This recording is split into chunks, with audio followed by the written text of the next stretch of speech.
Ito mga idol, yung ating SD3 na gagawing Brutus. Bali pinalitan natin ang connecting rod mga idol. Tapos kakabit na yung sigunyal, nalinisan natin yung makina bago na yung side bearing. Ang ginamit natin side bearing ay Quest Nachi original 6305. Bali 6305. Tapos unahin natin sa kicker. Pag install nito mga idol, ito yung kick foul, bali dito meron siyang stopper yan para sa mga Kawasaki SD3 natin. Yan, ilalaglag nyo siya, tapos isasagad natin to. Yan, pagkasagad natin ganyan, susunod natin ay kick spring. Ito yung kick spring. Kapag ganyan, danyo ha, panoodin nyo mga idol,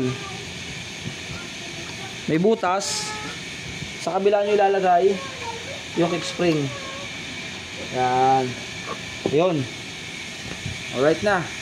Tapos ito ilalagay nyo yan. O yan, diba? Ngayon mga idol, ito yung ating may tama, yung ating primera. Kasi po may tama yan, naubos na siya.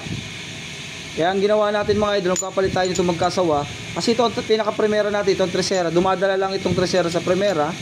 Kaya yung primera niya naglalagot-lagot, biglang maghahap. Kaya nakakuha tayo surplus yan, magkasawa na. Yan yung tamang kasa niya mga idol. Ganyan, walang tama yung paa. Kita naman natin, wala, ayun, maganda. Tapos dito tayo sa counter shaft. Unahin natin dito mga idol, yan. Tapos itong pinaka parang bushing dito. And next, nakalagay na yan. Dito naman tayo sa main shaft. Ang paglalagay naman ng main shaft, ganyan siya. Tapos ating second gear, yan. Kasi pagkabaligtad mga idol, hindi siya kakasalang ayos. Tingnan nyo, pangit, hindi siya kakasalang ayos dun sa paa. Kaya hindi kayo malilito sa SD3. Napakadali lang mga idol ng SD3. Ayan, buo na yung transmission natin. Wala naman tong washer, kaya hindi nyo na kailangan lagyan ng washer yan. Walang washer yan, hindi kayo malilito. At wala din naman tama yung ating shifting port. Malapit na, kung sakali magkakatama. Ito sa neutral light, di syempre sa taas to. Counter shaft, ito yung engine sprocket. Ang pagkakasan nito pwedeng buo na. Yan, ganyan siya mga idol. Lalagay nyo lang siyang buo at ganyan ang pagkakamas. O yan, o yan, yun, ipapatak nyo lang ng ganyan. Pagkapatak na ganyan mga idol, para hindi kayo mahirapan, ilalagay na natin dito yung stopper.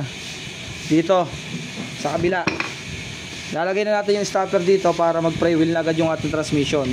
Meron to ditong dalawang stopper na may bolt. Ito yung sinasabi ko mga idol. Yan, bali naka-guide siya dito sa ukab ng ating shifting drum. Tapos ito yung isa. Ito itamaan kasi ng kambyo para mag-stopper yung kambyo natin. Pag sumungkit, hindi siya lalampas. Kaya meron. May mga Kawasaking wala nito, pero kalimitan yung mga modelo meron siya. Ayan. Malaking bagay ito mga idol kapag meron ito. Itong isa. Yan, lalagay nyo yan. Tig-isa, lalagay nyo.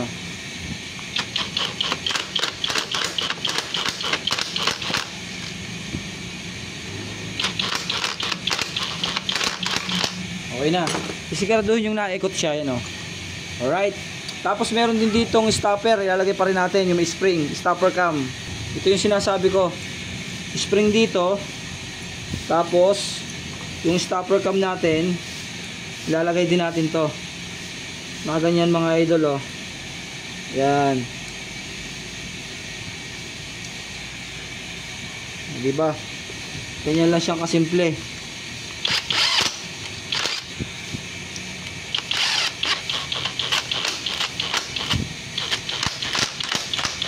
Diba, yun, ganun lang. Tapos siguraduhin nyo rin nalaro siya, alright na, doon na tayo sa kabila mga idol.